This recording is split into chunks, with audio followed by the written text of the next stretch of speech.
지난주 설교는 좀 일반적으로 할 수 있는 설교는 아니어서 설교를 하면서도 여러 가지 마음속에 부담이 좀 있었고요. 또 설교하고 난 다음에도 여러 가지 생각을 많이 하게 됐습니다. 특별히 우리 1, 2부 설교 때는 저랑 여러분들이랑 앉아 있는 거리가 멀어서 여러분들의 얼굴 표정이 이렇게 잘 보이지가 않아요. 조명도 좀 어둡기도 하고 또 제 눈도 좀 안 좋아져서 이게 좀 가까이 있는 분들도 잘 안 보여요. 근데 3부 예배 때는 바로 앞에 청년들이 앉아 있어서 여기 한 5줄 정도, 6줄 정도 안에 그 안에 다 앉거든요. 근데 이제 설교를 쭉 하고 이제 끝날 때쯤이 됐는데 우리 청년들의 얼굴이 어두워지고 있는 걸 봤어요. 아니 이렇게 굉장히 중요한 얘기를 하는데 왜 이 친구들이 어두워지나? 이제 설교를 하면서 점점 마음속에 부담이 생겼습니다. 그리고 설교를 끝나고 제 사무실로 걸어 돌아오면서 그런 생각을 했어요. 이 청년들 가운데 이미 나는 세상 사람들과 똑같이 내 몸을 대우했는데, 이미 나는 세상 문화와 거의 비슷하게 그렇게 했는데, 제가 우리 청년들한테 물어봤거든요. 청년 예배 때 너희들 야동 안 본 사람 손 들어봐라.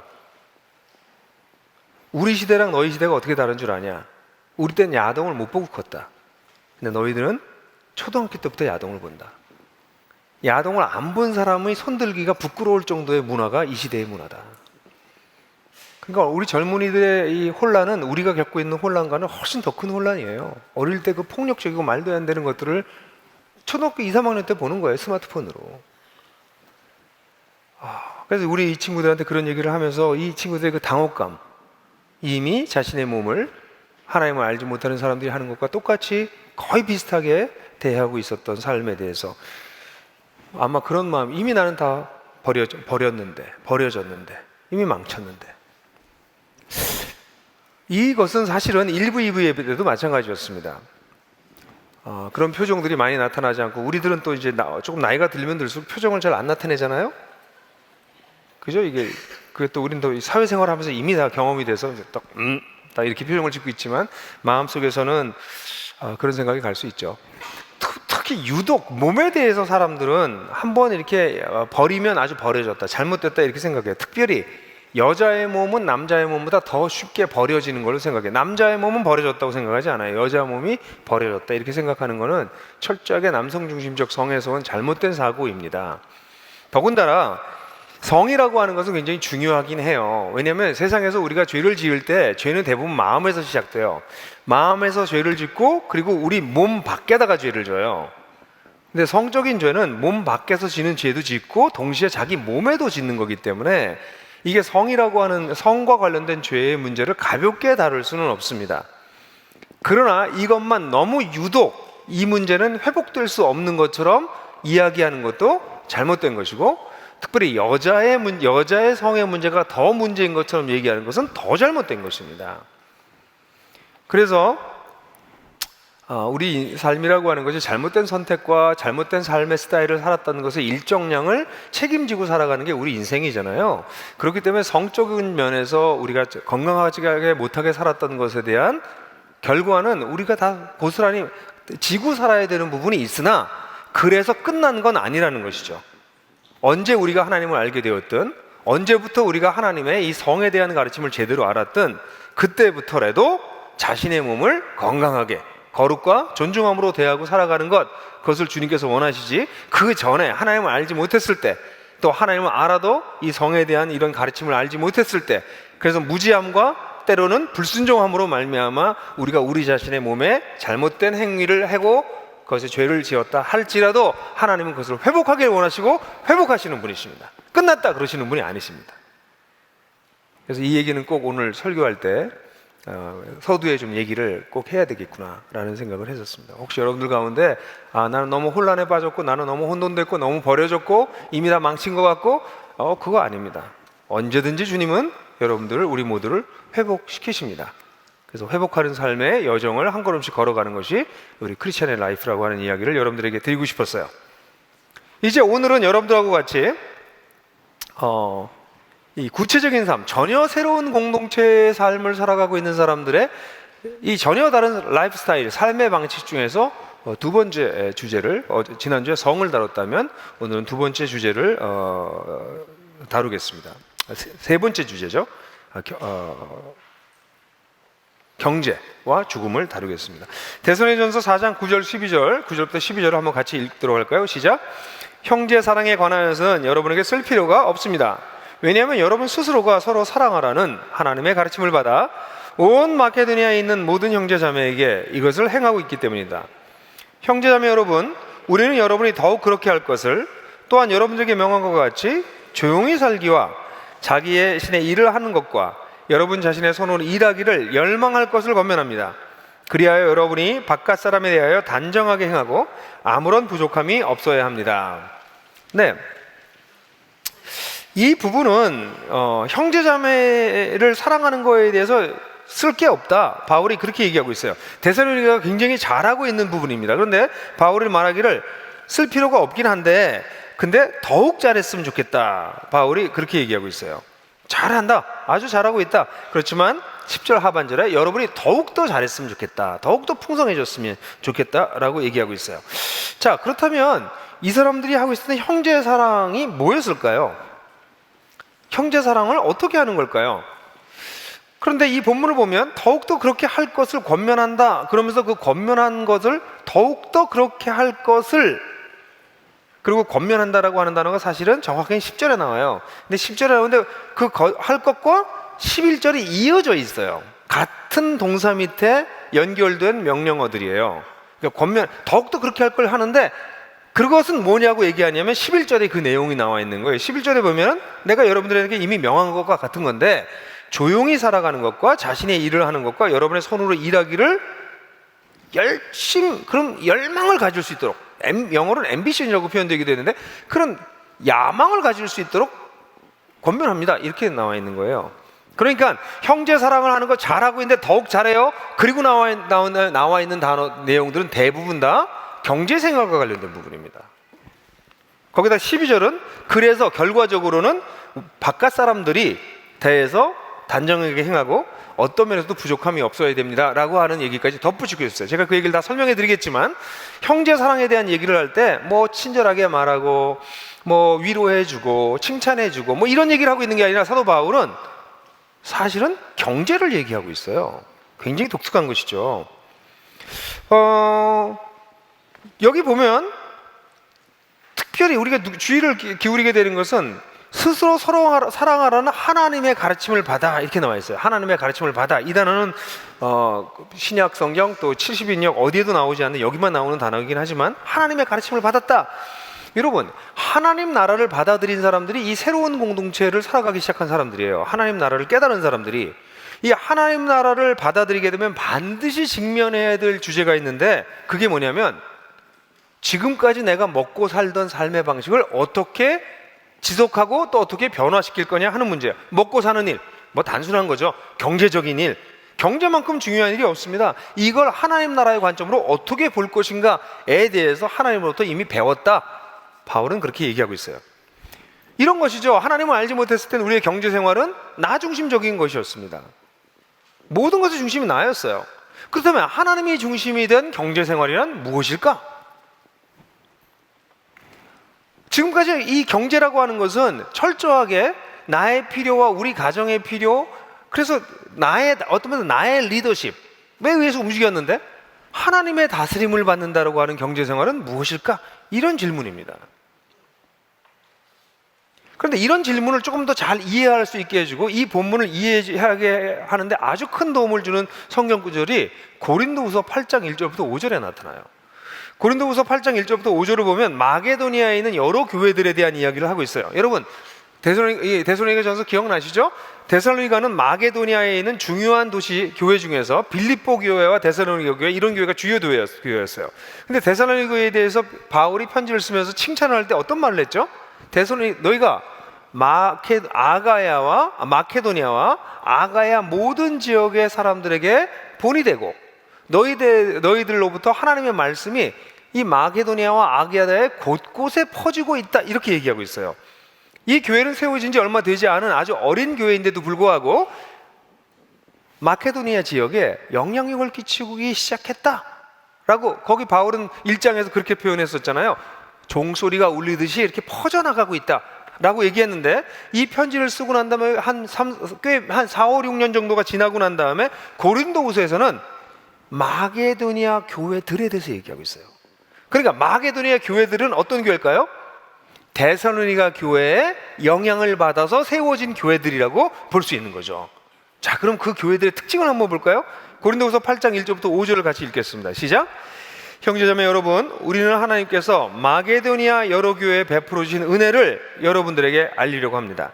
그들은 큰 환난의 시련을 겪으면서도 기쁨이 넘치고 극심한 가난에 쪼들리면서도 넉넉한 마음으로 남에게 베풀었습니다. 내가 증언합니다. 그들은 힘이 닿는 대로 구제하였을 뿐 아니라 오히려 힘에 지내도록 자원하여 하였습니다.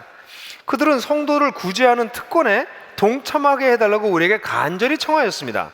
그들은 우리가 기대한 이상으로 하나님의 뜻을 따라서 먼저 자신들을 주님께 바치고 우리에게 바쳤습니다. 여러분, 데살로니가 교회가 본이 돼서 세워졌던 마게도니아 여러 교회들의 특성을 바울이 얘기하고 있어요. 바울은 이 고린도 교회에게 편지를 쓰면서, 고린도는 이 아가야 남쪽에 있는 지역이에요. 데살로니가는 이 마게도니아 북쪽에 있는 교회인데, 이 고린도 교회에 편지를 쓰면서 고린도 교회가 1년 전에 이 예루살렘 교회가 너무 기근이 들어서 아주 경제적 어려움을 겪고 있었거든요. 그래서 여기 우리가 헌금을 좀 보내자. 그래서 그렇게 하겠다고 고린도 교회가 했던 교회예요. 근데 1년 동안 헌금을 안 하고 있는 거예요. 그런데 마게도니아 교회들은 이 고린도 교회와 다르게 지금 이렇게 헌금을 했다는 얘기를 하고 있는 거예요. 그러니까 이게 무슨 얘기냐면, 그들 상황이 어땠냐면 자신들이 큰 환난과 시련을 겪고 있었습니다. 데살로니가 중심으로 하는 마게도니아 교회들이 경제 상황이 그렇게 좋지 않아서, 거기다가 뭐라고 얘기까지 하냐면 극심한 가난 가운데서도, 그러니까 정치적으로 사회적으로 환난과 핍박을 받고 자신들은 경제적으로 쉽지 않은 극심한 가난한 가운데도 그들도 있었어요. 왜냐면 그 당시에 AD 49년 이후로 해가지고 그때쯤에 이 팔레스타인 지역과 이 지역에 아주 기근이 심하게 들었습니다. 그냥 역사적 기록에 남아있을 정도로 심한 기근이 들었는데, 그래서 경제적으로 굉장히 어려웠어요. 자신들도 어려웠는데, 근데 이들이 어떻게 했어요? 넉넉한 마음으로 남에게 베풀은, 남이란 누구냐면 예루살렘 교회입니다. 그 교회의 경제적인 어려움들을 도왔다는 거죠. 근데 이것은 예루살렘 교회만 도운 것이 아니라 이것이 바로 마게도니아에 있었던 데살로니가 교회를 본받은 교회들의 특징이었어요. 우리 형제들 가운데, 성도들 가운데 어려움을 겪고 있는 자들을 경제적으로 돕고 섬기고, 그런 일들이 일어났기 때문에 사실은 형제 사랑이다 했을 때 형제 사랑이 말로 하는 게 아니라 실제로 자신들이 가지고 있는 경제를 가지고, 자금을 가지고, 돈을 가지고 그렇게 했기 때문에 주변 사람이 놀란 거예요. 아니, 세상에 이 사람들이 왜 이러는 거야? 아니, 왜 자기 돈을 자기가 써도 모자랄 판에, 아니 이 어려운 경기가 나쁜 이 상황에 아니 딴 사람도 돕는 거야 도대체? 그래서 수많은 사람들이 주님께 돌아올 수 있었던 근거가 됐던 것이었어요. 초대교회의 현상들을 살펴보면 초대교회가 주변 사람들에게 칭찬을 받는데요, 칭찬을 받는 대부분의 이유는 그 공동체 안에서 밖이 아니라 공동체 안에 있는 가난한 자들을 돕고 성도들을 돕는 일들, 이 일들이 있었다라고 하는 것을 성경 곳곳에서 우리는 살펴볼 수 있어요. 그들은 어떻게 했냐면 넉넉한 마음으로 남에게 베풀었는데요, 힘이 닿는 대로 힘에 지나도록 이렇게 했습니다. 그러니까 좀 이렇게 아니 뭐 이 정도 뭐 돕지, 이게 아니라 자신 최선을 다해서, 어떻게 보면 아 그건 그렇게 가는 건 너무 좀 심해 라고 생각할 정도로 했다는 것이죠. 그러면서 그들이 왜 그렇게 했는지를 4절에 얘기하냐면, 그들은 성도를 구제하는 특권에 동참하게 해달라고, 이걸 특권으로 여겼습니다. 시혜하는 것이 아니라, 내가 가지고 있는 걸 좀 나눠주는 것이 아니라 이거는 특권이다, 하나님 나라 백성의 특권이다라는 생각을 하기 시작한 거예요. 제가 여러분들에게 꾸준하게 얘기하지만 그리스도인들이 하나님 나라가 임했다라고 하는 사실을 발견하지 못하면 세상 사람들이 기부하는, 하나님을 모르는 사람들이 기부하는 수준을 넘어갈 수가 없습니다. 그런데 그리스도인들이 하나님 나라가 이미 임했고, 그랬기 때문에 우리의 경제 생활이란 지금까지는 돈 벌어서 나 위해서 사는 거에 급급했는데, 하나님께서 이제는 경제의 모든 것들을 나에게 맡기셔서 이것을 가지고 내가 적절히 쓰고, 그리고 나머지는 나보다 힘든 형제들에게 나누겠다라고 하는 하나님 중심의 경제 시스템으로 사고가 바뀌는 것, 이것은 죽고 난 다음에 천당 가겠다는 사람들에게는 안 나타난다는 거죠. 하나님 나라가 이미 시작됐다라고 하는 사람들, 그것을 깨달은 사람들에게 그것이 나타나기 시작한다는 것입니다. 그래서 그들이 뭐라고 얘기냐면 그들이 자신을 주님께 바치고 그리고 우리에게도 바쳤다라고 얘기해요. 이 참 중요한 표현이에요. 기독교는요, 하나님께 바쳤으니까 됐어요라고 얘기하는 종교가 아니에요. 내가 하나님을 사랑하니까 됐어요라고 말하는 종교가 아니에요. 하나님을 사랑해요? 그럼 형제를 사랑하세요. 하나님께 자신을 드렸습니까? 그럼 형제들에게 실제로 드리십시오. 눈에 보이는 형제를 사랑하지 아니하면, 눈에 보이는 형제가 헐벗은 것을 돕지 않는다면 하나님을 사랑한다고 하는 것은 거짓이다. 그것이 요한일서의 중심 가르침이 아닙니까? 그래서 이 초대교회 성도들은 형제를 사랑한다는 것이 다른 걸로 한 게 아니라 뭘로 했다? 경제로 했다는 것이에요. 돈으로. 참 이것은 중요한 문제입니다. 오늘날 경제의 문제는 철저하게 개인의 문제라고 얘기하고 서로 타치하지 않는 것이 마치 예의인 것처럼 되어 있는 사회 속에 살고 있습니다. 그러면서 돈이 제일 중요해요. 우리 세상에선. 우리 삶에서 돈이 제일 중요한데 거긴 서로 얘기하지 않습니다. 뿐만 아니라 돈을 벌어서 어떻게 축적하고 어떻게 쓰는지에 대한, 어떻게 사용하고 어떻게 돕는지에 대한 이런 걸 배워본 적이 없습니다. 그리고 오늘 문화는, 오늘날 우리가 가르치는 건 가능한 한 많이 모여서 너를 위해서 마음껏 써라? 왜요? 단순하게. 그리고 한 1%라도 기부하면 좋겠다. 뭐 그 정도예요. 성경은 그렇게 얘기하고 있지 않은 것이죠. 여러분, 나들목 교회에서 우리가 작년 말부터 시작해서 청지기연금을 연습하고 있는 이유가 무엇입니까? 그래서 하나님 나라를 받아들인 사람들이 나의 재정이 내 것이 아니라 하나님의 것이고, 내 마음대로 내 중심적으로 재정을 사용하던 사람들이 이제는 하나님 중심으로 재정을 사용하는 법을 뭐 하겠다? 배우겠다. 이거 배워야 됩니다. 쉽지 않은 일입니다. 특별히 오늘과 같은 시대 풍조 속에서 돈이 많으면 좋고 다 내 거라고 얘기하는 주장, 네 거면 네 맘대로 써, 이렇게 얘기하는 데서 이게 네 거가 아니야. 하나님께 너한테 맡겨준 거야. 이거 네가 잘 관리해야 돼. 이것을 배우기는 쉽지 않아요. 이건 서로 이야기해야 배울 수 있는 것이 각자 알아서 하세요 해서 되는 게 아닌 것이죠. 근데 바울은 이런 걸 이미 가르쳤어요. 데살로니가 교회 사람들한테. 그래서 이걸 잘하고 있었어요. 형제 사랑에 대해서 내가 할 말이 없다. 너희가 이미 본을 보이는데 더 잘해라. 그렇게 얘기하면서 그들의 부족한 것을 여기 채우고 있는 것입니다. 여러분, 성이라고 하는 주제를 과연 교회에서 다룰 것이냐? 근데 여기서 다뤘잖아요. 이번엔 또 뭘 다루고 있어요? 돈을 다루고 있는 것입니다. 기독교의 영성은 기도하는 데서만 나타나지 않습니다. 기도하는 데서 나타나는 영성이라면 그것은 반드시 우리의 성생활에서, 우리의 경제생활에서 나타나야 한다는 것이죠. 우리의 성생활과 우리의 경제생활에 나타나지 않는 영성, 근데 기도하는 데 나타나는 영성, 가짜라는 것이죠. 그게 성경의 가르침입니다. 그래서 이번엔 경제를 얘기하고 있는 건데, 이제 바울은 한 걸음 더 나아가서 형제 자매를 사랑하기 위해서 경제생활을 하라고 지금 얘기하고 있는 거예요. 그러면서 바울은 먼저 공동체 내에서 덕을 추구할 것을 11절에서 얘기하고 있습니다. 11절에 이 본문은 번역하기가 좀 그래요. 그런다고 할 수 없이 그냥 이렇게 번역했습니다. 열망할 것을 권면한다, 이렇게 나와요. 그걸 간절히 갈망하는, 강력하게 소원할 것을 내가 너희들한테 권면한다, 이렇게 얘기하는 것이에요. 야심을 갖게 되길 바란다는데 어떤 야심이냐면요, 첫 번째, 조용히 살기. 두 번째, 자신의 일에 전념하기. 셋째, 자신의 손으로 일하기. 이거를 하려고 마음을 거기 쏟아놔라, 이렇게 얘기하고 있습니다. 경제생활에서 첫 번째 중요한 것은 자기 자신의 경제생활입니다. 첫 번째, 이 배경에는 우리 데살로니가후서 5장 15절에도 게으른 자를 훈계해라, 이런 말이 나와요. 이 게으른 자라고 하는 단어는 이 군대가 이렇게 걸어가면 군대가 열을 지어서 가잖아요. 그 열을 이탈하는 거. 그래서 열이 막 흔들게 만드는 것, 이게 규모가 없는 것, 이런 걸 뜻합니다. 그러니까 훈련이 안 된 것, 이런 걸 게으른 자라는 그 단어의 원뜻입니다. 그런 자들 훈계하라고 그랬는데, 데살로니가 후서에서는 이 문제가 해결되지 않아서 바울이 한 편지를 한번 또 써요. 그게 데살로니가 후서입니다. 데살로니가 후서에서는 이 문제를 더 자세히 다루는데, 데살로니가 후서 3장 10절 11절 한번 같이 읽어볼까요? 시작. 우리가 여러분과 함께 있을 때 일하기 싫어하는 사람은 먹지도 마라 하는 말을 여러분에게 종종 했었습니다. 그런데 여러분 가운데는 게으른 생활을 하며 아무 일도 하지 않고 남의 일에만 참여하는 사람이 있다는 말이 들립니다. 여기 비슷한 단어가 여기 나오죠? 바울이 데살로니가전서 썼음에도 불구하고 이 문제가 해결되지 않아서 데살로니가 후서에서 한 번 더 쓰면서 이걸 자세하게 바울이 가르치고 있는 것이죠. 바울은 여기서 뭘 얘기하고 있나요? 첫 번째, 조용히 사는 걸 좀 배워야 되겠다. 이 조용히 산다는 것은 다른 사람의 도움을 받지 않고 자신의 삶을 건강하게 이끄는 것을 얘기합니다. 조용히 사는 것. 두 번째, 자신의 일에 전념한다는 것은 다른 사람 일에 참견하지 말고 네가 살아야 될 삶에 먼저 최선을 다하라는 것입니다. 그런데 데살로니가 후서에 나온 것처럼 어떤 사람은 자신의 경제적인 삶은 제대로 살지 못하면서 다른 사람의 문제에 훈수하고 이야기하고 뭐 경제생활뿐만 아니라 다른 사람들의 여러 가지 이슈들에 대해서 감나라 배나라 이렇게 얘기하고 참견하는 사람도 있었나 보죠. 그러지 말아라. 네 자신의 일에 집중해라. 네 자신의 경제생활에 먼저 집중해라. 그리고 세 번째, 자신의 손으로 일해라 이렇게 얘기를 합니다.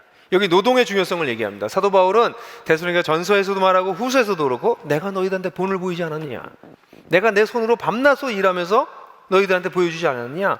그래서 노동의 중요성을 본으로 보여줬다는 얘기를 하면서 이야기하고 있는 것이죠. 그러니까 공동체 내에서 살아갈 때 제일 먼저 우리가 덕을 추구해야 되는데 그 덕은 어디서 오냐면 내 개인의 경제생활에서 오는 것이죠. 내가 내 경제생활이 다른 사람에게 특별하게 도움을 받지 않고 문제가 되지 않도록 조용하게, 그리고 자기의 삶에 집중해서 자기 손으로 실제 노동하면서 살아가는 것을 얘기하고 있는 거예요. 이 본문은 그 실업의 문제를 다루고 있는 건 아니에요.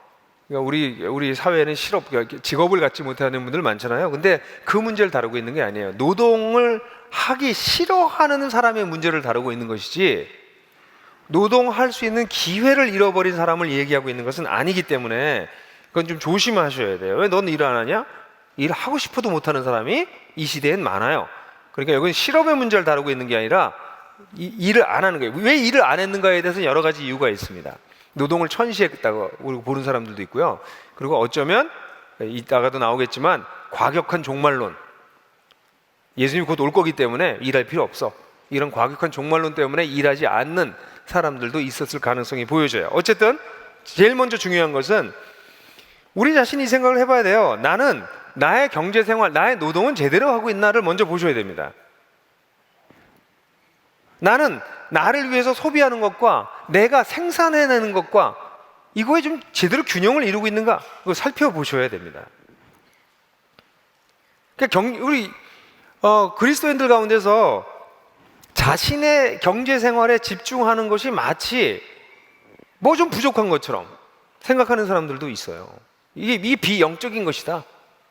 그럼 뭐 신앙생활만 교회 가서 열심히 하고 자기네 삶은 제대로 책임지지 않는, 그러지 말라는 것이에요. 여기서요, 너희들의 경제생활에 성실하게 살아서 정말 조용한 삶, 콰이어트한, 이 문제가 되지 않는 삶, 그리고 무엇보다 네 손으로 일하는 삶을 살아라, 이렇게 얘기를 하고 있는 것이죠. 그래서 우리의 경제생활을 이런 면에서 다시 한번 볼 때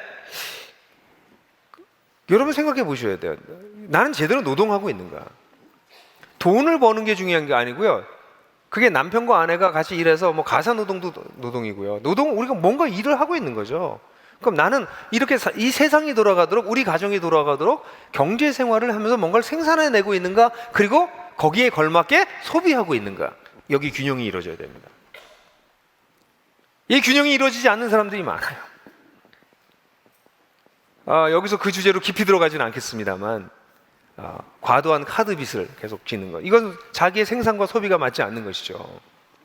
또 어떤 사람은 일은 별로 안 해요. 소비만 하는 사람이 있어요. 여러분 잘 생각해 보세요. 나는 내가 노동하는 거에 걸맞는 소비 생활을 하고 있는가? 난 노동은 요만큼 하는데 소비는 이렇게 하고 있다. 성경에서는 그거 잘못된 거야, 부끄러운 줄 알아, 이렇게 얘기하는 거예요. 근데 오늘날은 어때요? 요만큼이라고 이렇게 소비를 많이 하면 이야, 복 받았네. 그게 세상이에요.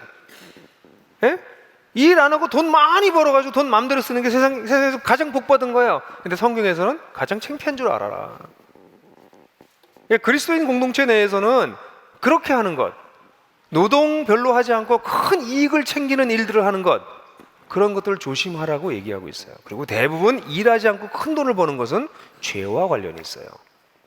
사악한 사회 구조와 관계 있어요. 그러니까 조심하셔야 됩니다. 횡재하시는 거 기독교인들은 별로 축복이라고 보지 않습니다. 그러므로 경제생활에 있어서 내가 돈을 벌어서 건강하게 소비와 생산과 소비를 균형 있게 살아가는 것, 그리고 이렇게 소비를 해서 생산을 해서 궁극적인 목적이 뭐예요? 이걸 적절한 조화를 이루면서 여기에서 남는 것들을 어떻게 하는 거예요? 형제를 돕는 것이죠. 그러니까 오늘날 세상에서 말하는 거 있잖아요. 야, 뭐 공부해서 남 주냐? 뭐 이런 말 있잖아요. 근데 돈 벌어서 남 주냐? 아니요. 공부해서 남 주고 돈 벌어서 남 주는 게 기독교예요. 예? 우린 남 주려고 공부하고 남 주려고 돈 버는 거예요. 물론 성경에서는 그 얘기 전에 일단 네 자신이 콰이어트한 라이프를 살아라. 네가 먼저 경제적으로 안정적이 되고 그리고 난 다음에 하라라고 얘기하고 있는 것이죠. 그러니까 공동체 내에서 덕을 추구한다라고 하는 것은 그냥 말을 착하게 하고 뭐 부드럽게 얘기하고 온유하게 생각, 이걸 넘어서서 우리의 경제적인 것을 가지고 형제를 도울 수 있도록 너의 경제 생활을 먼저 단단하게 살아라라고 얘기하는 것이죠. 그리고 난 다음에 이제 두 번째 바울이 얘기하는 것은 이웃에게 본이 되라라는 얘기를 12절에 얘기해요. 그래서 이렇게 되면 결과적으로 어떻게 돼요?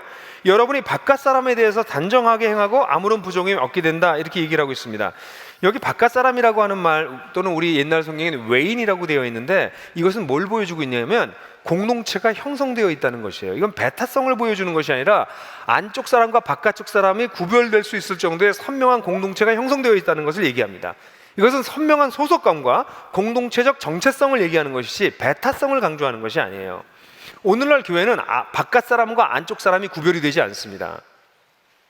공동체가 형성되어 있지 않기 때문입니다.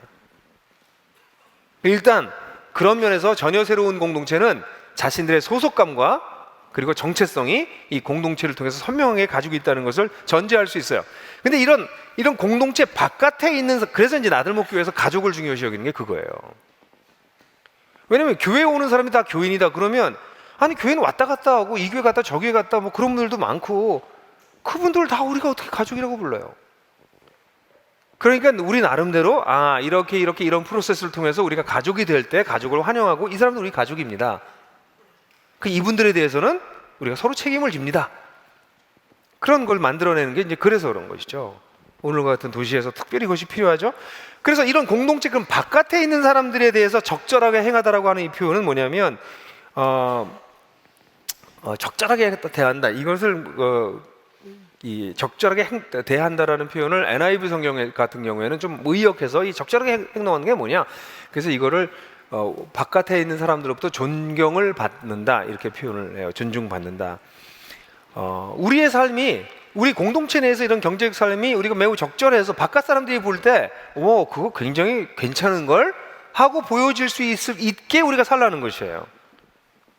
과도하게 자기의 삶을 소비를 하고 있다거나 또는 심하게 과도하게 자기 가족들은 굶어 죽이면서 교회 갖다 바치는 거나 이런 것들은 전부 다 적절하지 못한 행위입니다. 그게 믿음이 아니에요. 그럼 바깥 사람들이 보고 난 저럴까 봐 교회를 못 다녀, 이런 소리를 듣게 만드는 거, 그건 잘못됐다는 얘기예요. 그렇게 하지 말고, 그리고 난 다음에 결과적으로 맨 마지막에 무슨 얘기를 하고 있냐면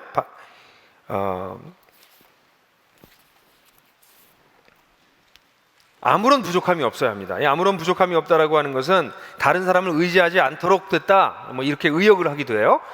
그냥 부족함이 없다 이렇게 번역한 번역들도 있고, 다른 사람을 의지하지 않을 정도의 독립성을 갖추게 됐다 이런 걸로 번역하는데, 이것은 아마 존중받을 만한, 존경받을 만한 독립적 경제 생활을 하고 있는 모습을 보여주는 것이죠. 이것은 바깥 사람들의 바깥 외부에 있는 그리스도인이 아닌 사람들이 그리스도인 안의 공동체를 볼 때 저 사람들의 경제 생활이 굉장히 적절하다, 그리고 저 사람들이 다른 사람들이 이렇게 의지하지 않고 살아간다 라는 걸 보여주라는 것이에요. 이 얘기는 다르게 말해서 지금 데살로니가 교회에 다른 문제가 하나 있는 걸 넌지시 보여주고 있어요. 그게 뭐냐면 공동체의 성제들이 자기 내부에 있는 가난한 자들을 위해서 많은 헌금을 하는 거예요. 그랬더니 어떤 사람들은 이것을 나눠 쓰는데 자기는 일하지 않고, 자기 소득으로 일하지는 않고 다른 사람의 일에 참견하고 그러면서 거기에 도움을 받으면서 살아가는 거예요. 그러니까 바깥 사람들이 볼 때는 저건 좀 이상하잖아 라고 얘기하는 그런 배경이 이 뒤에 숨겨져 있는 것을 우리가 좀 볼 수 있어요. 이건 과도하게, 어떤 면에서 데살로니가 교회는 과도하게 뭐를 잘했어요? 나눔을 잘했어요. 그랬더니 무슨 문제가 생겼어요? 그것을 받는 사람들 속에 게으름과 규모 없음이 나타났다는 거예요. 이건 굉장히 놀라운 소식이에요. 이 게으른 자들과 규모 없는 자들에게 관심을 갖기 전에 오늘날 우리 공동체 한국의 그리스도인들이 관심을 가져야 될 것은 그런 사람이 생겨날 정도로 우린 과도하게 나누고 있느냐는 거죠. 이 교회는 그렇게 과도하게 나누고 있어서 그런 사람들이 나타날 정도가 됐다는 거예요. 놀라운 일이죠. 전혀 새로운 공동체다라고 말하는 것이 부족함이 없죠. 여러분, 저는 우리 교회에서 저는 여러분들이 헌금을 더 하셔야 된다고 생각해요. 전 청지기 헌금을 우리가 제대로 하면 나머지 헌금을 다 없애도 좋다고 생각을 해요. 그래서 우리 교회 가운데 있는 우리 바나바 기금 매일 계속 떨어지고 있거든. 바나바 기금은 뭡니까? 우리 어려운 형제 자매들에게 대해서 의료, 주택, 교육 이런 것과 관련돼서 우리가 하는 헌금입니다. 물론 우리 교회는 지정 헌금을 굉장히 많이 하고 있어요. 근데 지정 헌금 뭐 1년에 1억 3천, 1억 4천 뭐 그 정도까지 우리가 쓰는 것 같아요. 그러니까 한 달에 1,000만 원 이상씩 우리가 성도들에게 서로 헌금하고 있어요. 잘하고 계세요. 근데 부족해요. 공동체 내 어려운 사람도 아직 굉장히 많으세요. 그러면 자기의 생산과 소비를 보셔야 돼요. 난 생산하는 사람인가? 그러면 아니면 생산 안 하고 소비만 하고 있는 사람인가? 보셔야 돼요. 나는 적절한 노동을 하고 있는가? 그 적절한 노동에 걸맞는 소비를 하고 있는가? 이 둘은 균형을 갖고 있고 거기서 너무 되는 잉여들은 이건 내가 쓰면 안 되지. 이건 하나님께 맡긴 건데. 그래서 그것을 형제들에게 나눠줌으로 우리 공동체 내부에 있는 어려운 사람들이 점점 줄어드는 일들이 생겨나야 된다는 것이죠. 여기 데살로니가처럼 이런 사람들까지 나타나지 않는다 할지라도 말입니다.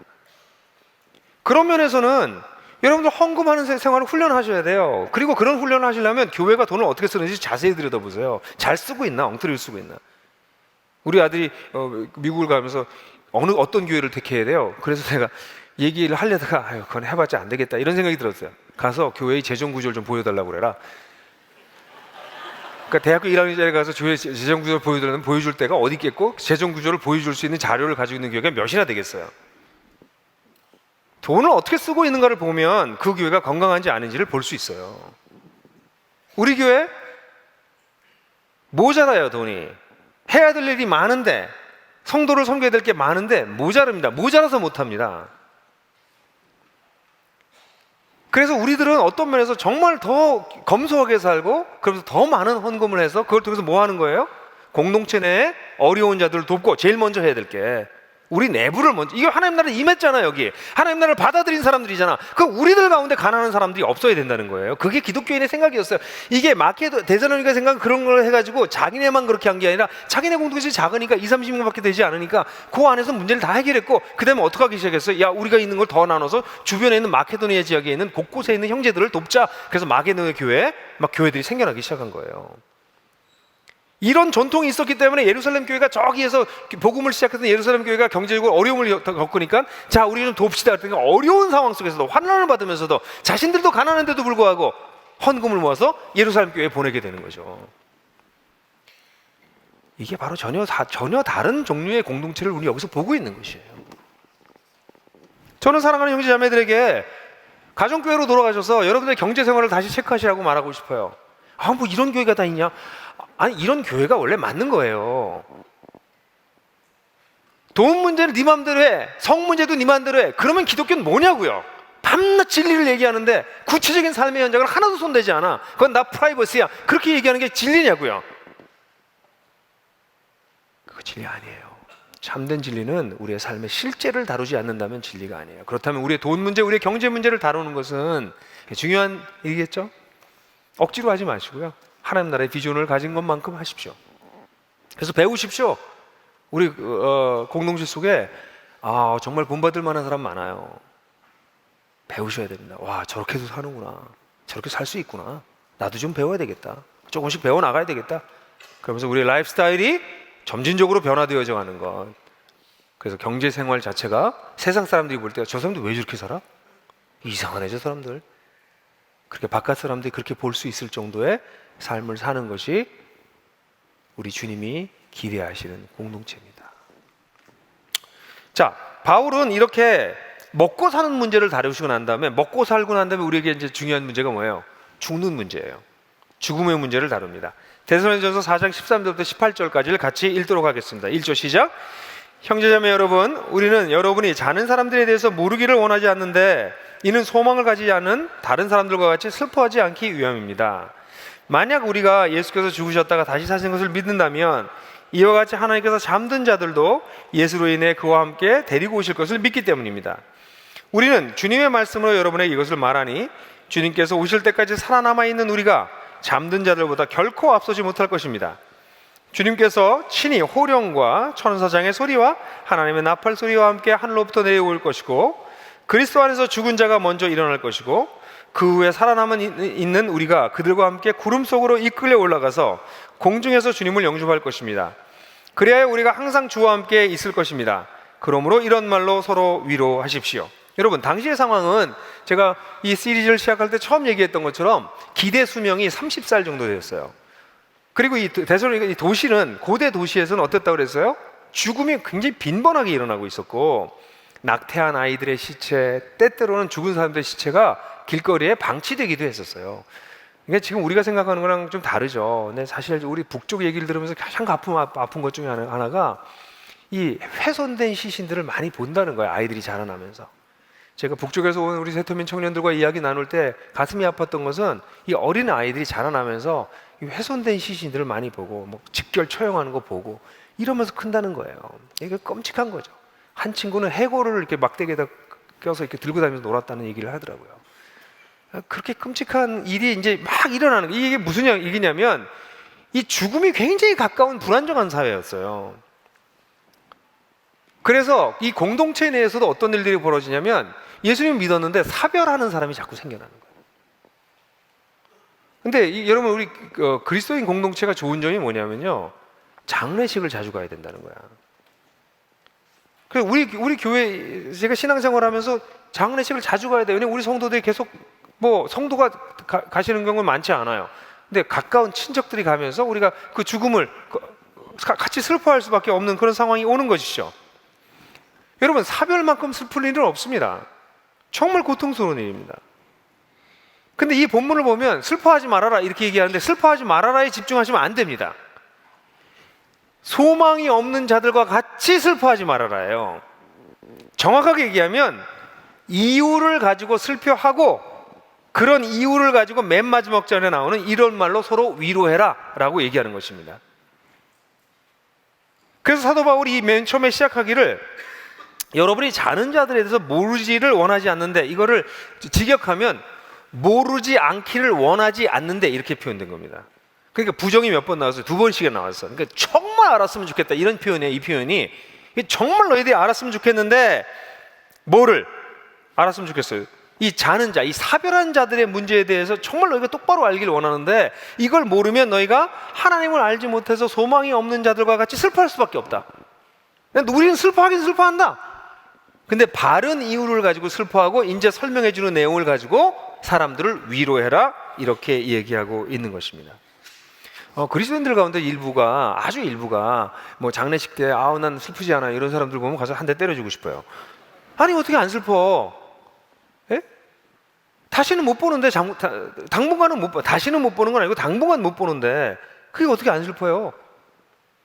잠시의 이별도 우리를 슬프게 하는데, 이 땅에 있는 동안 살아서는 더 이상 못 보는 사람들이 되는데 어떻게 안 슬퍼요? 예수님조차도 우리 신약 성경에서 제일 간단한 성경 구절을 오늘 하나 암송하게 해드릴까요? 딱 2단어예요.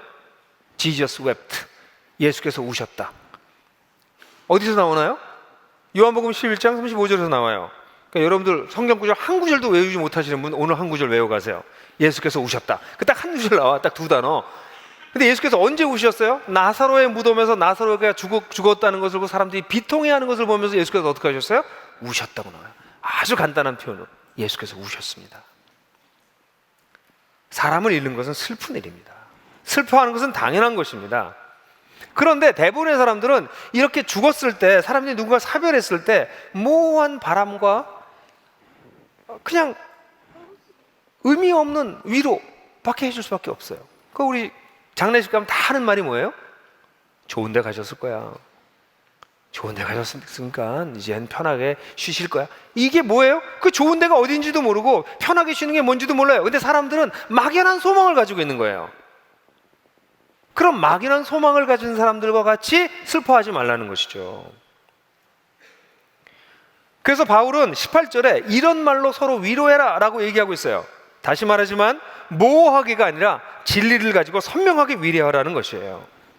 실제로 장례식에 가게 되면 무슨 말을 해야 될지 정말 모릅니다. 제가 장례식에 가장 처음 참여했던 게 아주 어릴 때였는데요. 어떤 장례식에 갔을 때 제가 도대체 무슨 말을 해야 될지 모르겠더라고요. 인생을 별로 살아보지도 않았는데 어쨌든 망자를 향한 슬픔, 아픔이 가득한 그곳에서 나는 도대체 뭐라고 얘기를 해줘야 되는지 모르겠더라고요. 그런데 제가 목사가 되고 난 다음에 장례식에 가서 설교할 때 처음에 정말 막막했어요. 아니 장례식에 가서 내가 무슨 말을 해줄겠나. 젊은 목사가, 제가 30대 중반의 목사가 됐는데 새파랗게 젊은 사람이 죽음에 대해서 알지도 못하는 사람이 뭐라고 얘기를 해줘야 되나 정말 막막하더라고요. 그런데 하나님의 진리를 조금씩 알아가면서 요즘은 장례식에서 제가 사람들을 위로합니다. 근데 위로하는데 어떻게 위로합니까? 진리를 가지고 위로합니다.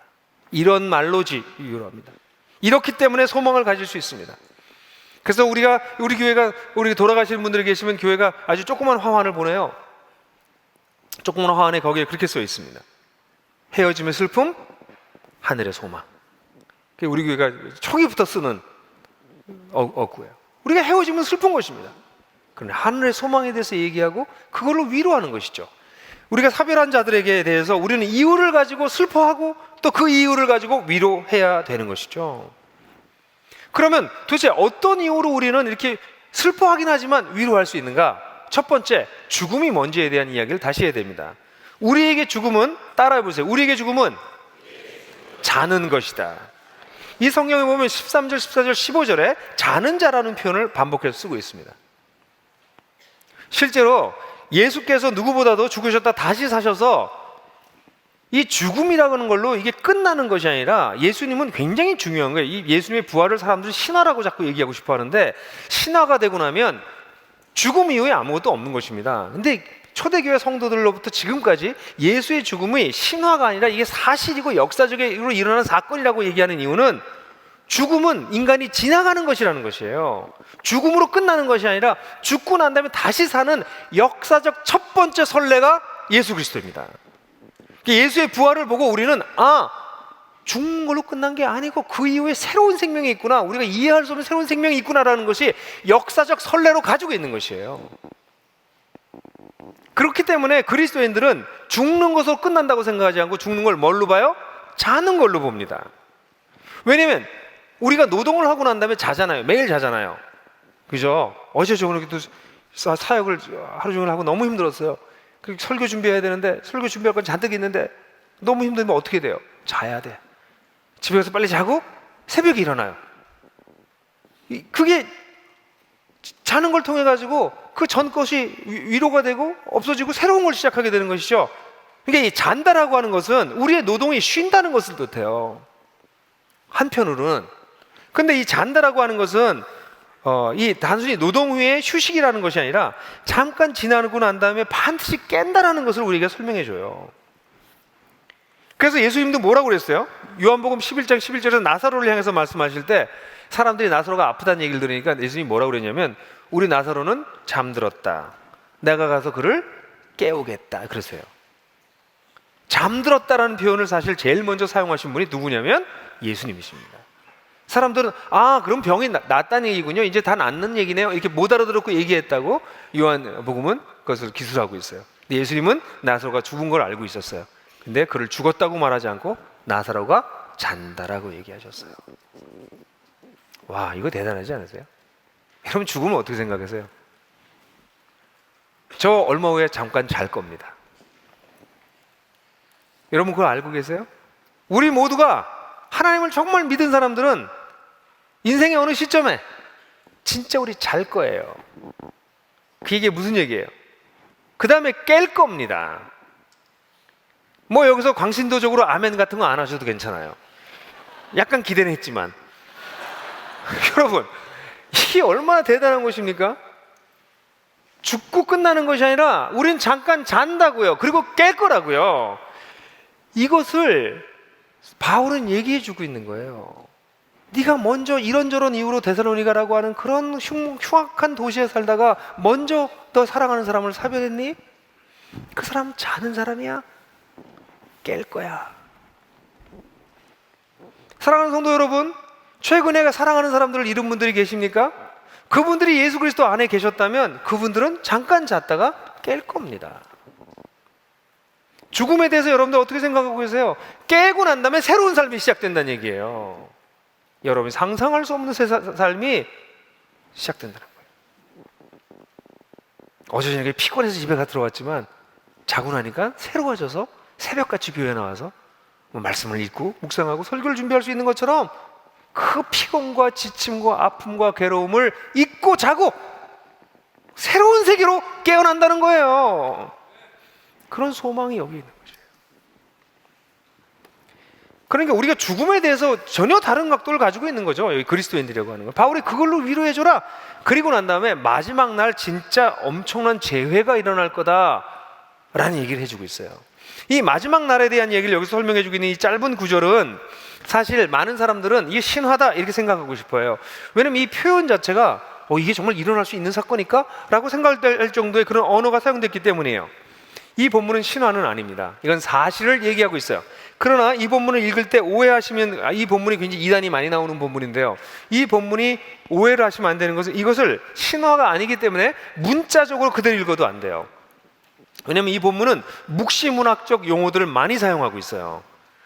그래서 이 단어가 여기서 표현하고 있는 것들을 문자 그대로 받아들여서 뭐 구름 위로 올라가고 뭐 이런 걸 구름을 그게 묵시적인 표현이지 이 진짜 구름 이렇게 보면 안 돼요. 예수님이 내려오신다 그랬는데 예수님이 서울로 내려오시면 저쪽 뉴욕에는 어떻게 되는 거야? 아니 생각해 보세요. 아니 그 뭐 지구가 평면이라고 해도 마찬가지예요. 그럼 저기서 내려오시는 분 우리는 어떻게 된 거야? 성경에서 얘기하는 바가 여기서 굉장히 중요한 진리를 얘기하고 있지만 그것을 묵시문학적인 용어들과 상징을 가지고 얘기하기 때문에 이 본문을 이해할 때는 이걸 신화로 봐도 안 되지만 반대로 문자적으로 모든 것을 다 그대로 해석해도 위험해요. 그럼 이 본문에서 가르치고 있는 아주 중요한 네 가지를 얘기하고 있는데 첫 번째가 내려오실 것이라는 것이에요. 여기 주님이 오실 때라는 단어가 나오는데 이거는 파루시아라고 하는 단어인데 이 단어는 나타나다, 임재하다, 현현하다 이런 뜻이에요. 그러니까 꼭 내려오는 걸 뜻하진 않아요. 그런데 성경에 이 파루시아 외에 내려온다라고 하는 표현이 직접 표현된 것은 많지 않은데 바로 데살로니가전서 16장에 하늘로부터 내려오신다 이렇게 나와요. 첫 번째 예수님께서 하시는 게 뭐냐면 내려오십니다. 나타나십니다. 이거를 어떻게 표현해야 될지 모르겠어요. 하늘로부터 내려온다고 할 때 공간 속에서 이렇게 오신다 이런 건 아닐 가능성이 너무 높습니다. 차원이 다른 차원에서 예수님이 우리에게 나타나실 것입니다. 근데 그것을 1세기 상황에서 언어로 표현할 수 있는 것은 하늘로부터 내려온다는 표현 외에는 다른 표현의 방법이 없었어요. 그거를 문자 그대로 진짜 하나님이 스카이에서 쫙 타고 내려온다 이렇게 성경을 읽으시면 안 된다는 거예요. 하나님이 예수님이 나타나신다. 근데 그걸 내려온다고 여기서 표현하고 있어요. 근데 그때 어떻게 해요? 친히 호령하시면서 천사장의 소리로 하나님의 나팔 소리로 이 모든 것 하나하나가 뭘 의미하는가를 뭐 해석하고 이걸 몰랐지 요건 요거야 이렇게 얘기하는 게 이단이에요. 이거는 뭉뚱그려서 굉장히 강력한 이미지를 보여주고 있는 것이에요. 예수님이 다시 오실 때 강력한 압도적인 그런 이미지를 가지고 그런 영광을 가지고 예수님이 오신다는 얘기를 하는 것이지 나팔 소리는 뭐고 큰 소리는 뭐고 이거 하나하나를 따로따로 얘기하려고 하는 것은 아니라고 보는 것이 훨씬 건강하게 성경을 이해하는 방법이에요. 실제로 예수님도 참 재밌어요. 요한복음 11장하고 이 본문하고 어떤 연관이 있는지에 대해서 누가 논문을 써도 재밌을 것 같긴 해요. 나사로한테 말씀할 때 어떻게 하세요? 큰 소리로 나사로야 나오너라 이렇게 말씀하세요. 나사로를 부활시킬 때 큰 호령을 하세요. 그래서 그게 이 표현을 여기서 바울이 그거를 생각하고 한 것은 아닐까라는 추측을 하기도 하는데 이게 정확한 연계성은 없지만 큰 호령과 천사들의 소리와 하나님의 나팔 소리와 함께 영광 가운데 예수님께서 나타나신다. 첫 번째. 두 번째는 잠든 자들이 자는 자, 잠든 자 약간 다른 표현이지만 같은 단어예요. 잠든 자, 자는 자들 그것을 그 다음엔 그리스도 안에서 죽은 자라고 정확하게 얘기합니다. 그리스도 안에서 죽은 자 그들이 어떻게 돼요? 먼저 일어나요. 그래서 그때까지 살아남아 있는 자들이 이들보다 앞서지 않는다. 그들이 먼저 부활을 경험하고 그다음에 세 번째는 우리가 이끌려 올라간다고 표현하고 있습니다. 구름 속으로 공중으로 이거 역시 공간을 뜻하는 것으로 보면 안 됩니다. 이게 다 묵시문학적인 것인데 우리가 다른 차원으로 우리가 같이 들어가는 것을 얘기하는 것이죠. 그러니까 이끌려 올라간다 라는 표현은 우리도 하늘로 두둥실 올라간다 이런 표현이 아닐 가능성이 굉장히 높습니다. 왜냐하면 이 본문은 그런 공간에 대한 얘기를 하고 있는 것이 아닌 것이 거의 확실하기 때문에 그래요. 그래서 우리가 어떤 부활이라고 하는 새로운 세계의 차원으로 우리가 옮겨져 간다라고 우리가 보는 것이 정확합니다. 그런 일이 벌어지게 되고, 그리고 그때 올라갈 때 어떤 일이 벌어지냐면 이 부활하신 분들과 함께, 그들이 먼저 깼죠. 순서가 그렇게 되어 있어요. 그분들이 먼저 자다가 깼고, 그 다음에 어떻게 그들과 함께 새로운 차원으로 우리가 들어가게 되는데, 그때 어떤 일들이 벌어져요? 거기서 주님을 영접하고 주님과 함께 있게 돼요. 여기 함께라는 단어가 2번 반복해요. 여기에 이게 재회를 보여줍니다. 우리보다 먼저 가셨던 분들도 부활에 이르게 되고, 우리도 부활에 이르서 함께 만나서, 우리가 함께 만나서 누구를 만나게 돼요? 주님을 만나게 된다는 거예요. 이것은 내가 사랑했던 사람들과의 재회일 뿐 아니라 우리가 살아있는 동안 그토록 사랑하고 사모했던 예수님과의 만남도 의미하는 것입니다. 그러니까 여기에서 우리가 알 수 있는 것은 마지막 날에 이런 일들이 벌어질 거라는 거죠. 그게 뭔지 정확히 몰라요. 예수께서 나타나십니다. 우리보다 먼저 죽었던 사람들이 부활합니다. 그리고 그들과 함께 우리가 이끌려 올라가서, 그게 뭔지 모르겠지만 새로운 차원으로 우리가 들어가서 거기서 어떤 일이 벌어집니까? 주님을 만나게 된다는 거죠. 바울은 그 당시에 사람들이 상상할 수 있는 언어를 가지고 이렇게 설명해 준 것이죠. 사랑하는 형제자매 여러분, 이런 과정을 통해서 진짜 전혀 새로운 사회와 공동체가 열리는 것입니다. 그 진짜 새로운 사회와 공동체의 특징이 무엇입니까? 이 구절의 맨 마지막에 나온 것이죠. 그리하여 우리가 항상 주와 함께 있을 것입니다. 우리 예수님과 이 세상을 다스린 주님과 항상 함께 있는, 이 땅에 있는 전혀 새로운 공동체도 그분을 믿고 그분을 따릅니다. 그러나 그때에는 믿음으로 고백하고 따라가는 것이 아니라 늘 같이 계세요. 그런 주님, 그 사회가 열린다는 것이죠. 그러니 이런 말을 가지고 서로 위로해라 라고 바울이 얘기하고 있는 것입니다. 여러분, 죽음이라고 하는 문제는 우리한테 굉장히 중요한 문제죠. 그죠? 뭐 둘 중에 하나예요. 제가 여러분들 장례식에 가든지 여러분이 제 장례식에 오든지. 그죠? 어느 쪽을 더 선호하세요? 네? 어쨌든 둘 중에 하나야, 우리가. 네? 우리 인간관계는 그래요. 옆 사람 한번 보세요. 보세요, 한번. 내가 네 장례식에 갈 거니? 네가 내 장례식에 올 거니? 그럼 물어봐야 돼. 이 얘기는 무슨 얘기냐면, 한번 물어보세요. 진짜 누가 먼저 갈 것 같아요? 이게 무슨 얘기예요? 죽음은 가까이 있어요. 차라리 고대 사회에서의 죽음이 현대 사회의 죽음보다 차라리 나은 것은 인간의 실존을 정직하게 볼 수 있게 만드는데, 오늘날의 죽음은 계속 연기돼요. 계속 연기돼요. 산 사람도 지금 저기 어떤 한 분도 굉장히 돈이 많은 분이긴데 그분이 사셨는지 돌아가신지 알 수가 없어요. 이게 웃을 일이 아니에요. 웃을 일이 아니라 왜 웃어요? 아니, 이게 계속 연장되고 있어요. 이게 뭔지 모르겠는데. 그러니까 막 온갖 음모가 막 나올 수밖에 없죠. 음모론이 이게 뭐야 도대체, 이런 생각을 할 수밖에 없을 정도로. 근데 그게 그런 어떤 한 분에게만 나타나는 게 아니라 병원에 가면 그런 일이 노상이 일어나고 있는 거예요. 그래서 죽음이 마치 우리가 정복할 수 있는 것처럼 속입니다, 현대가. 속지 마십시오. 그렇게 보셔야 돼요. 옆 사람을 보시면 네 장례식에 내가 갈까, 내 장례식에 네가 올래, 그렇게 얘기할 정도 죽음은 확실한 것입니다. 그럼 이 죽음을 어떻게 볼 거냐? 죽음으로 끝난다고 생각하면 살아있는 동안 뭐가 진리가 있겠습니까? 근데 자다 깨는 것입니다. 자는 것입니다. 여기서의 노동과 수고가 끝나는 것이고, 깼을 때는 새로운 마음으로 새로운 세계를 맞을 것입니다. 내일 아침에 여러분들이 깨실 때, 오늘은 좀 아니다, 오늘은 여러분 별로 안 힘들었으니까 저는 돼요. 오늘 하루 종일 노동하니까 저는 하루 종일 힘들고 나면 자고 그 다음날 아침에 깼을 때, 아, 새로운 아침이다. 부활이 이런 것일까? 자고 깼을 때 그 새로운 하루를 맞는 그 느낌이 부활과 같은 것일까? 여러분, 죽음이 가까운 것을 잊지 마십시오. 여러분 바로 옆에 붙어 있습니다. 그러나 그리스도인들은 그것을 막연하게 생각하는 것이 아니라 자는 것으로 여깁니다. 깹니다. 깼는데 거기 누가 계세요? 네, 사랑했던 우리 먼저 돌아가신 우리 아버지, 또 그냥 한참 전에 돌아가신 우리 삼촌, 우리 할머니 할아버지들, 그분들이 거기 계신 거예요. 뿐만 아니라 우리의 삶의 주인이시고 우리를 위해서 자신의 생명을 내어주셨던 주님이 거기 계시는 거죠. 그 세계를 향해서 눈을 번쩍 뜨는 날이 올 거예요. 감히 죽음을 두려워하지 않을 뿐 아니라 그 죽는 날을 고대하는 그리스도인들이 나오기를 바라요. 왜냐면 잠깐 잘 거니까 이제 너무 힘들지 않아요 사는 거? 그 다음 세계로 하나님께서 우리를 이끄시는구나. 그런 자세로 살아가는 사람들은 세상에 연연하지 않습니다. 세상에서 사람들 속이지 않습니다. 세상에서 딴 사람들에게 괴로운 일을 하면서 내 이익 취하지 않습니다.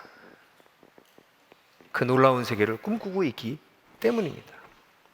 사랑하는 형제자매 여러분, 죽음은 굉장히 중요한 이슈예요. 죽음을 멀리하고 멀리할수록, 죽음을 불명확하게 보면 볼수록 우리의 인생은 불명확해집니다.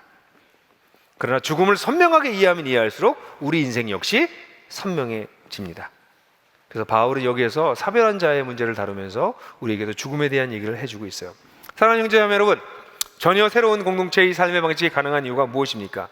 사도 바울은 이 본문에서도 계속해서 반복하고 있는 것을 잊지 마십시오. 9절에서 너희가 하나님께로 배운 대로 라는 말을 했고, 11절에서도 내가 너에게 명한 대로 라고 얘기했고, 13절에서 알지 못하지를 원치 않는다 라고 이중부정을 얘기했고, 15절에도 주님의 말씀으로 라고 얘기함으로써 사도 바울은 반복해서 이 모든 것에 지식이 중요한 것을 얘기하고 있습니다.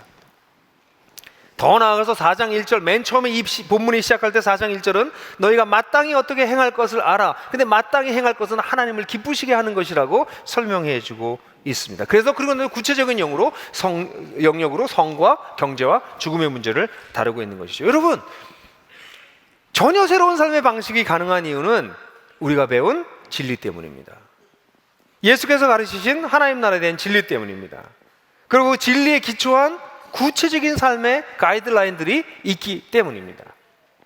저는 여기 계신 모든 우리 사랑하는 형제 자매들이 이제 이 원리와 가이드라인을 적어도 우리가 데살로니가전서 4장을 통해서 배웠으니, 이제 학습했으니, 이제 우리에게 필요한 게 뭘까요? 결단하고 연습하시는 것입니다. 배우셨습니까? 그럼 나도 이렇게 살아야 되겠다 라고 결단하시고요. 그럼 결단한다고 그게 딱 내 거가 되나요? 아니요. 결단하고 난 다음에 그렇게 살아가는 새로운 라이프 스타일을 연습하셔야 됩니다. 그래서 여러분들의 습관이 하나님 없을 때 살았던 습관에서 하나님이 주인이 된 습관으로 바뀌는 것, 그래서 종국적으로 그분의 뜻을 이루는 것, 무엇입니까? 하나님을 닮아가는 거룩에 이르는 것. 그것이 하나님이 우리를 향한 하나님의 뜻입니다. 그런 놀라운 삶에, 그리고 실제적인 삶에 여기 계신 모든 분들이 한 걸음 한 걸음 내디딜 수 있게 되기를 간절히 축원합니다. 영상이 도움이 되셨다면 지금 다른 분들과 공유해 보세요. 그리고 하나복 채널을 구독하시면 저희가 새로운 영상을 계속 업데이트하는데 그것을 먼저 만나보실 수 있습니다.